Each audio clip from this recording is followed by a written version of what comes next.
জাতীয় পরিচয়পত্র সার্ভারে লগইন জটিলতার কারণে সারা দেশে জাতীয় পরিচয়পত্র সেবা বিঘ্নিত হচ্ছে।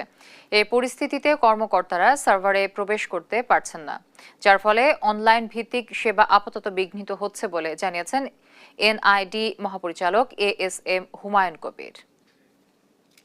আমরা বিষয়টা জানার পরে ওদের সাথে যোগাযোগ করেছি, ওরাও কাজ শুরু করে দিয়েছে। এটা হয়তো কিছুক্ষণের মধ্যে শেষ হয়ে যাবে। এখন এক্সাক্ট টাইমটা বলা যাচ্ছে না। কেমন? আচ্ছা আচ্ছা, মানে এটাতে কি মানে অন্য কোনো সমস্যা? ওটিপি ছাড়া আমি বলি, ওটিপি ছাড়া কোনো সিস্টেম তো কাজ করে না, আপনি জানেন। জি জি বলে না আপনার ওটিপিটা দেন, মানে এটা হচ্ছে আপনার অথেন্টিকেট করা আর কি। হ্যাঁ, জি জি ওটিপি না গেলে কেউ তার সিস্টেমে ঢুকতে পারবে না। আচ্ছা আমাদের নর্মাল কাজ চলছে, কিন্তু ওটিপির যে কাজ অংশটা, ওই অংশটা এখন যেহেতু আমরা ওটিপি পাচ্ছি না জি জি ওদের সিস্টেমের কারণে, এই জন্য ডিস্টার্ব হচ্ছে। ওরা কাজ করছে, এটা ঠিক হয়ে যাবে।